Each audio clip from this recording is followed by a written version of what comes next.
bem? Sou a professora Gisélia e hoje nós começamos a nossa aula 29, tá? Vamos nos organizar? Hoje a gente precisa só do caderno, né, de toda a aula, o lápis, uma borracha e o lápis de cor, tá bom? E aí, dá uma olhada, ver se tá tudo certo. Depois você vai pôr a data de hoje, o número da aula e o título da aula, que é Demarcação de Terras Quilombolas e Patrimônio Tombamento Estadual, tá bom? Então, se organiza e nós esperamos, tá?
Bom, vamos lá então, criança.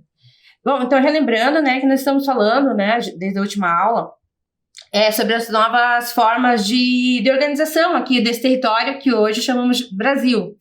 Então, como organizar a convivência entre os diferentes povos que chegaram aqui, né, como fazer pela questão da terra, onde se ocupava, como era feito isso, né? Então, isso que nós estamos vendo. Então, nós já vimos, né, que aqui, muito antes da chegada dos portugueses, nós tínhamos, já temos indícios, né, da presença de outros povos. Então, nós estudamos isso, né, nas primeiras aulas. Quando os portugueses chegaram aqui, tinha os vários povos indígenas, né, os povos originários, ou os povos nativos, né? Então, inclusive aqui no Paraná. Então, os Chetás, os Caigangues, né, o Guarani. Então, eles já ocupavam essa terra e depois chegaram, né, os portugueses, por exemplo. Foi isso que nós vimos? E os portugueses conquistaram a terra, né, teve a guerra, teve luta com os indígenas, e eles trataram de organizar a colonização do território. E uma das formas de colonização, né, lá no começo, foi as capitanias hereditárias. Essa ocupação, né, essa conquista, ela não deu certo, porque lógico que os indígenas reagiram e atacavam as capitanias hereditárias, então teve conflito o tempo todo. Depois ainda vieram os africanos, ainda, né, foram trazidos, né, pelos portugueses para trabalhar, né, como forma de mão de obra aqui em diversos setores, né, da economia brasileira. E esses africanos também ocuparam alguns lugares, né, ocuparam alguns lugares. Depois da abolição da escravatura, eles foram morar em algum lugar. E mesmo que eles não tinham terra, mesmo que isso não foi organizado, então, essas terras onde foram morar os africanos, nós chamamos de quilombos, né? Foram chamados de quilombos ou comunidades quilombolas, tá bom? Acontece, depois dos africanos, mais tarde, lá pelo século XIX, também vieram outros povos, né? Que nós vimos bastante também sobre isso, certo? Então, de várias nacionalidades, europeus, asiáticos, japoneses, certo? Então, todo esse pessoal foi convivendo nesse território né? Todos esses povos, né, foram convivendo nesse território onde hoje é o Brasil. Então, o governo brasileiro teve que organizar a convivência entre esses diversos povos. A questão da divisão da terra. Então, foram surgindo algumas leis para organizar essa convivência, certo? Então, a princípio, era quem tinha aquele título, né? Podia usar a terra quem tinha o título lá das capitanias hereditárias, que eram as cismarias. Mais tarde, mesmo que não tinha o título, mas ocupava a terra de forma produtiva, ele também tinha posse da terra. Tá? E aí eu contei para vocês também na aula passada que em 1850 foi criada a Lei 601 pelo Império, né, por Dom Pedro II, que é a Lei das Terras. Então essa lei, a Lei 601, dizia que o proprietário da terra era a pessoa que tinha um documento comprovando que ele comprou essas terras do governo, do Império, certo? Então não adiantava ter o título e nem quem produzisse, tinha que ter o título de compra, comprovante, né, de que ele comprou do governo. Mas continuavam os conflitos com os indígenas, eles não aceitaram a questão, assim, realmente da invasão das terras, e esse conflito se estendeu, como se estende ainda hoje, né? E aí, já no Império, então, já na Brasil Colônia, houve necessidade de organizar essa convivência. Então, em alguns momentos, se organizou uma demarcação de terras dos povos indígenas. Então, nós vimos já também, desde o começo, que tem várias terras habitadas pelos indígenas. Acontece que algumas terras, elas são regularizadas, né? Ou seja, tem um documento, foram demarcadas, e muitas outras não. Então, tem diferentes formas de terras indígenas. Então, lembra, nós conversamos sobre isso no ano passado. Então, tem terras regularizadas, outras não, né? Algumas estão em processo, certo? E nós vimos sobre a importância do reconhecimento, né, e da demarcação dessas terras. A demarcação das terras é importante para a existência desses territórios e também para a existência dos próprios povos, né, no caso dos povos indígenas. Muitos grupos veem essa questão da demarcação como um atraso para o Brasil, certo? E o Ayrton Krenak, né, que é um indigenista, um ativista, né, indígena, ele defende que os povos indígenas não devem ser vistos como um atraso, uma ameaça ao desenvolvimento. Por quê? Porque ao preservar essas terras dos indígenas, né, ou seja, essas matas, esses lugares que eles convivem, preserva-se também uma biodiversidade, né? Então, nascentes, o solo. Então, alguns alimentos que são tirados desses locais, alguns produtos que são feitos, cosméticos, por exemplo, produtos medicinais, tá? Então, então a preservação dessas terras serve para toda a sociedade brasileira, e não somente para os indígenas, tá? Ou seja, não é uma ameaça ao desenvolvimento, certo? Então, a indústria farmacêutica, por exemplo, perderia muito com a destruição de certos territórios. E aí eu pedi para vocês aí escreverem para nós sobre a importância da demarcação das terras e proteção, né, das terras indígenas. Não adianta só demarcar, tem que proteger também, senão mesmo a área protegida tem desmatamento, né, tem incêndio criminoso, tá bom? Então eu pedi para vocês escreverem sobre isso. Qual a importância de preservar e demarcar essas terras, tá bom? E hoje nós vamos continuar com esse assunto. Nós vamos falar sobre a importância da demarcação de terras quilombolas. Então, afinal, eu falei, falando muitas vezes de demarcação, né, das terras indígenas, das terras quilombolas. Então, afinal, o que é demarcação? O que significa essa palavra demarcação? Então, eu consultei o dicionário online, tá? E lá no dicionário diz assim: demarcação é a ação ou efeito de demarcar, de determinar os limites de um terreno, de uma área, por meio de marcos, balizas, estacas, demarcação de terras, tá? Então, a demarcação você vai determinar de onde até onde vai aquela terra, aquele terreno. Então, lá onde você mora, não tem os limites entre você e o vizinho? O que marca esse limite? Até onde vai o terreno onde você mora e o do vizinho? Geralmente, né, nós temos o muro, não é isso?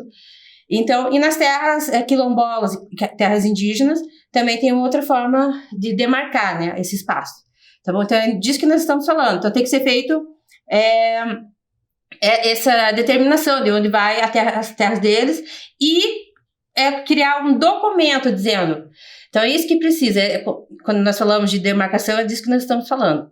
Tá bom? Então, algumas terras indígenas e quilombolas têm esse documento, têm a demarcação, e muitas outras não têm, tá bom? Bom, a questão dos negros, dos africanos. Historicamente, sempre foi negada a terra aos africanos. Então, sempre houve uma luta na história do Brasil para que essas terras onde eles habitam fosse regularizada. Ao longo da história, surgiram uma legislação que abre possibilidade de reconhecimento das terras quilombolas. Uma das mais importantes foi em 1988 com a Constituição Federal. Então, eu já falei para vocês diversas vezes, né, sobre a Constituição. Lembra da Constituição? Qual que é a importância? O que é a tal da Constituição? Então, a Constituição é esse livro aqui, que é o conjunto de leis, que são as leis mais importantes do Brasil. Então, não pode se criar nenhuma outra lei, nem no município, nem no estado, nenhuma instância que não esteja de acordo com essas leis que estão aqui, certo? Então, aqui na Constituição, em 1988, com a pressão da comunidade afro-brasileira, se criou uma possibilidade de reconhecimento das terras quilombolas. Tá? Então, eu vou ler para vocês um trechinho aqui. É o artigo 68. Então, o artigo 68 diz assim: aos remanescentes das comunidades dos quilombos que estejam ocupando suas terras, é reconhecida a propriedade definitiva, devendo o Estado emitir-lhes os títulos respectivos. Tá? Então, pelo que diz na Constituição, a população afro-brasileira tem o direito de reconhecimento das suas terras. Então, muitos entraram com o processo pedindo esse reconhecimento, certo? Aí tem que ser feita a demarcação, ou seja, medir, né, estabelecer os limites desse território e criar um documento para isso, um título dizendo que realmente aquela terra pertence àquele povo. Tá bom?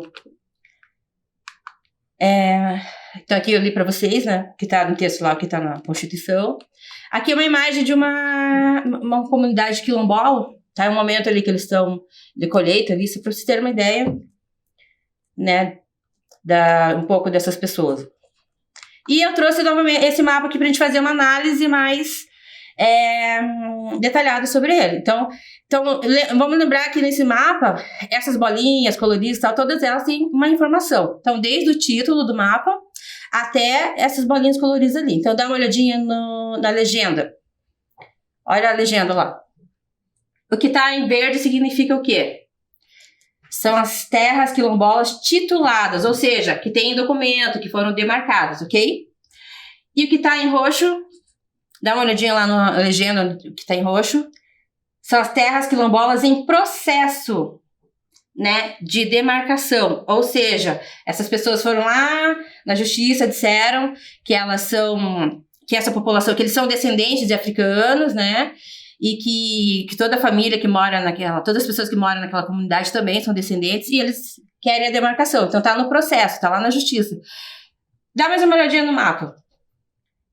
O que nós percebemos aqui é o maior número de terras quilombolas tituladas ou que estão em processo ainda.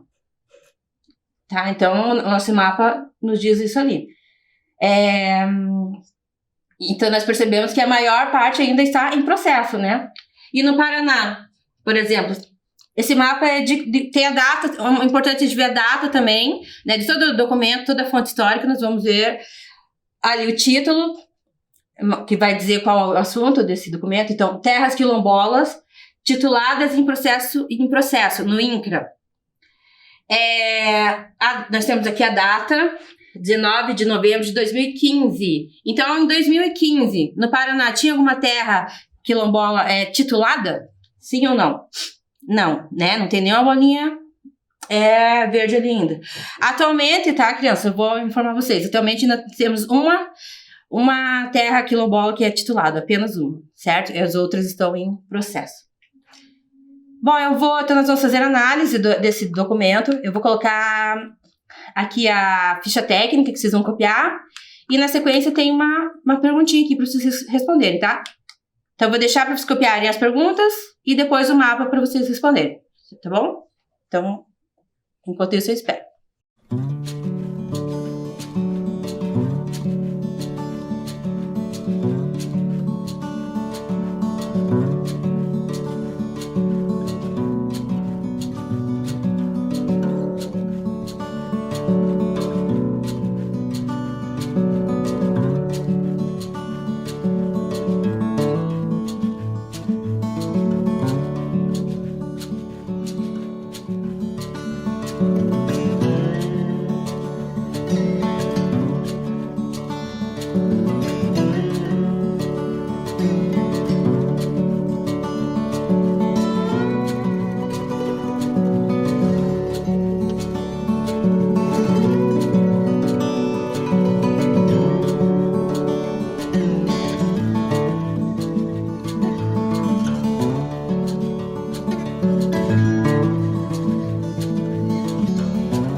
crianças, tudo bem? Deu certo? Conseguiram responder? Então, eu vou continuar, tá bom? A aula, vou para o próximo assunto, que é o que é patrimônio. Na verdade, está atrelado, né? Um assunto ao outro. Vocês já vão entender com o passar do tempo aqui, tá? Então, patrimônio, quando falar para vocês, quando vocês ouvem falar patrimônio, o que vocês pensam? O que vem à cabeça? Tá? Então, eu vou dar um tempinho para vocês escreverem o que você pensa quando fala em patrimônio. Quero saber de vocês, tá bom? Então, não é uma resposta certa, né? É o que você lembra quando... Então, eu vou deixar 2 minutinhos e você vai começar a escrever ali, tá? O que você lembrar, tá bom?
E aí, pronto, vamos lá, para de escrever, chega agora. É só o que você lembrou, bem rapidinho e acabou, tá? Deixa separadas as respostas e durante a aula você vai conferindo se tá certo ou não, tá bom? E assim, eu consultei o dicionário, né, o dicionário de língua portuguesa. E no dicionário diz assim, que patrimônio é uma herança paterna, bens de família, dote de ordinado, quaisquer bens materiais ou morais pertencentes a um indivíduo ou uma instituição. Propriedade, tá bom? Então, resumindo, patrimônio é uma propriedade de alguém, os bens, alguma herança de determinadas pessoas ou de determinados povos, tá bom? Algum patrimônio nós temos que cuidar, né? Seja aquele que nós estamos usando nesse momento, que é útil para a nossa existência, para a nossa sobrevivência no momento, nós cuidamos, conservamos a limpeza, né, a manutenção, quando estraga tem que arrumar imediatamente, cuida para não estragar, não é isso que acontece? Então, e alguns momentos que isso não nos serve mais, algum patrimônio que não serve mais, nós descartamos algum desses, e outros, nós vende, e nós guardamos aquilo que alguns deles nós guardamos, certo? Isso a gente vai conversar sobre esse patrimônio que é guardado, que nós buscamos conservar para a história. Para vocês entenderem esse conceito de patrimônio, eu vou trazer o depoimento da professora Raquel. Vamos relembrar esse depoimento, que foi muito legal, né, da professora Raquel, que também dá essa ideia, ajuda a gente a entender um pouco dessa questão do patrimônio, da memória, da identidade, certo? Então, nós vamos ouvir a professora Raquel falando sobre patrimônio. Oi, pessoal, tudo bem? Eu sou a professora Raquel e hoje eu estou aqui para contar uma história para vocês. Vocês sabem que a gente é que faz a nossa história, que a gente faz parte da história e que, às vezes, as coisas que acontecem com a gente, depois a gente vai fazer as relações, vai ligar os pontinhos e vai ver que aquilo teve muita relação com o que a gente é hoje. E é isso que eu quero contar para vocês hoje. Eu trouxe para vocês 2 objetos aqui de quando eu era criança. Criança como vocês, 6, 7 e depois até a minha idade de 15, 18 anos, eu continuei com essa escolha que eu vou mostrar para vocês. Então, são 2 objetos na verdade. O primeiro que eu quero mostrar é esse daqui. Vocês conhecem? É o ábaco. O ábaco, ele é um brinquedo, né? Para a criança ele é um brinquedo que ensina a contar, que ensina as cores, que ensina a quantidade. E eu ganhei esse ábaco quando eu estava no pré-escola, quando eu estava na escola Papa João 23, fazendo pré. A professora me deu esse ábaco. Eu não tenho lembrança porque eu ganhei, mas eu ganhei e guardei até hoje. Ele é muito importante para mim, porque por meio dele eu aprendi muitas coisas e principalmente a amar a escola. O segundo objeto que eu quero mostrar para vocês é esse daqui. Estão vendo? Essa foi a primeira medalha que eu ganhei. Eu fui atleta por muitos anos e o amor pelo esporte eu também aprendi a ter na escola.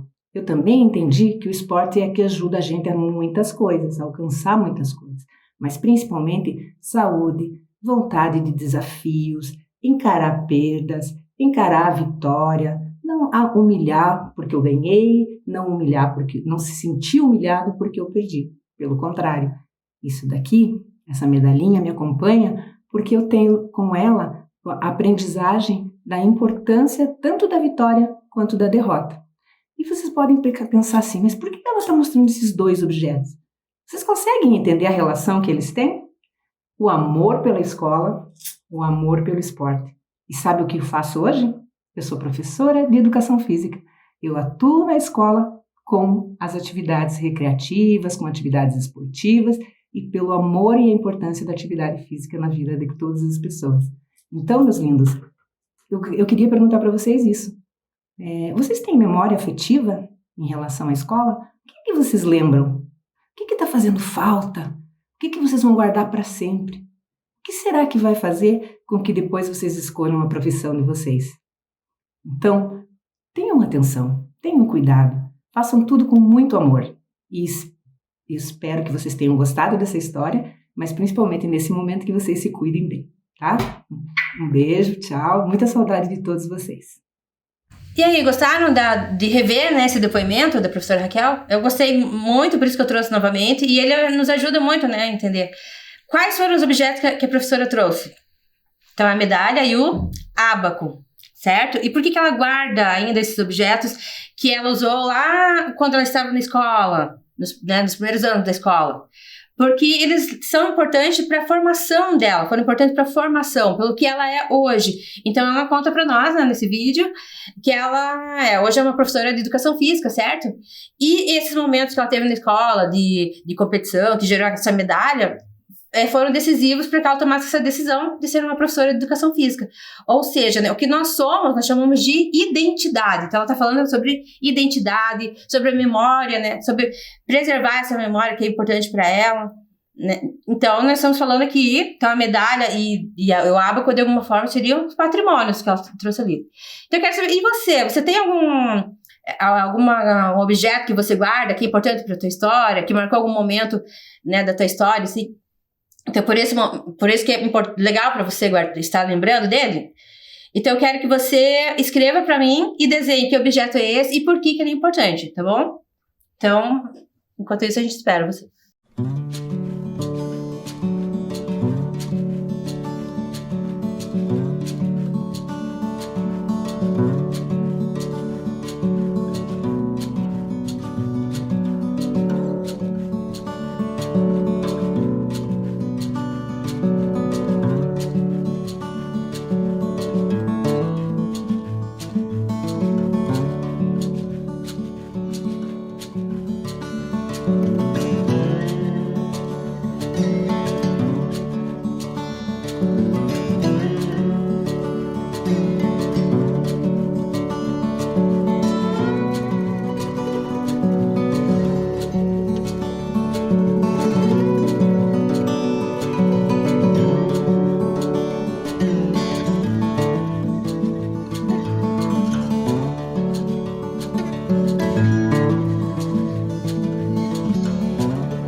E aí, crianças, conseguiram lembrar de alguma coisa? Muitas pessoas têm alguns objetos que guardam para lembrar daquele momento especial. Então, pode ser uma foto, por exemplo, né? Se você não lembrou agora, pode perguntar depois para um adulto, tá bom? Que seja responsável. E depois eu fiquei curiosa para saber que objeto é esse que você guarda e por que é importante. Se você lembrar, tira foto e manda pra gente, tá? Então, observe que algumas coisas, o que nós queremos lembrar, nós guardamos, e o que nós queremos esquecer, nós descartamos. Então, esses guardados nós conservamos, né, para sempre valorizar nossa história e nossa identidade, tá bom? Então, isso é o patrimônio. Nas palavras do Leonardo Boff, que é um filósofo, né, ele diz o seguinte: as pessoas guardam aquilo que lhes toca o coração, ou seja, que tem valor afetivo, que é importante para ela, né, que lembra de momentos que foram marcantes na vida dela. E o que não toca o coração acaba sendo descartado. E da mesma forma funciona na sociedade, funciona para os povos. Então, para muitos povos, tem um patrimônio que é importante para esses povos. É importante ser guardado, é importante ser conservado. Certo? E o que não é tão importante para a história desses povos, de certas sociedades, eles são descartados, certo? O patrimônio ele pode ser natural ou cultural, tá? Nós temos, então, diversas formas de patrimônio. Patrimônio natural é aquela paisagem... Então, eu gostaria de saber, você tem alguma paisagem que marcou um fato importante da sua vida? Tá? Se você vê uma foto dessa paisagem, você passa de novo naquele lugar, você já conta aquela história? Você consegue lembrar de algum lugar assim? Então eu quero que você conte para mim, que lugar é esse que é marcante para sua história?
aí, lembrou de alguma paisagem que marcou, que é importante para sua história, que lembra, né, momentos interessantes da sua vida?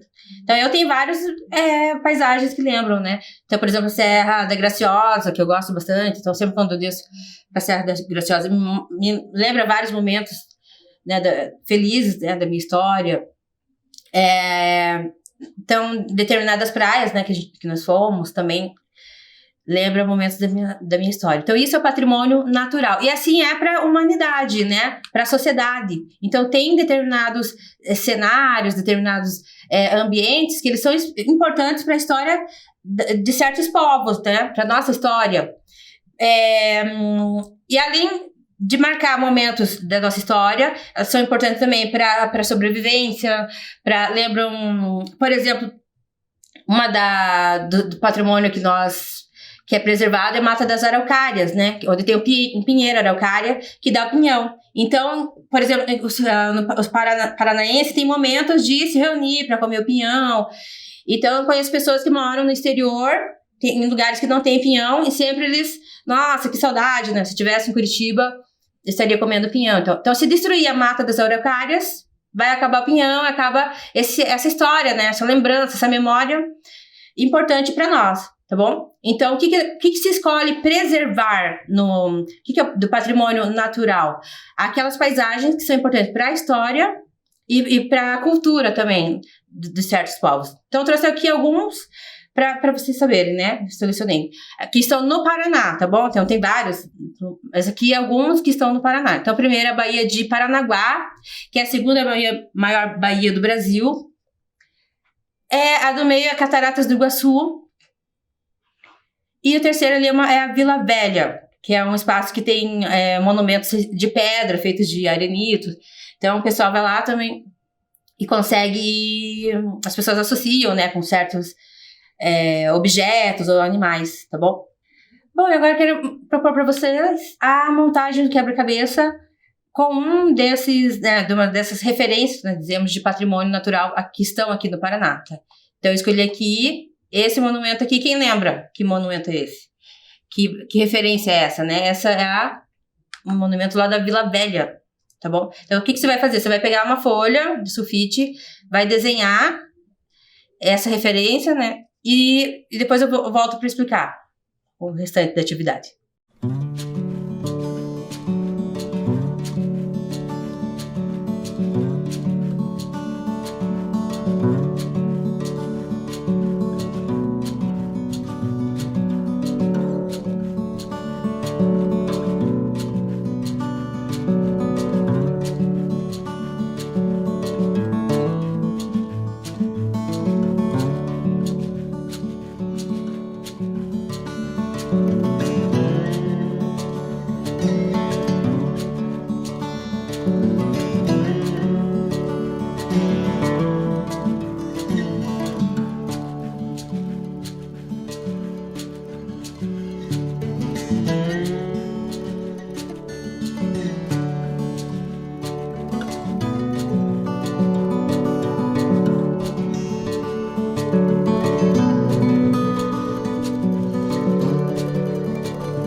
Bom, vamos lá então? Então, eu peguei aqui a imagem, né, da Vila Velha.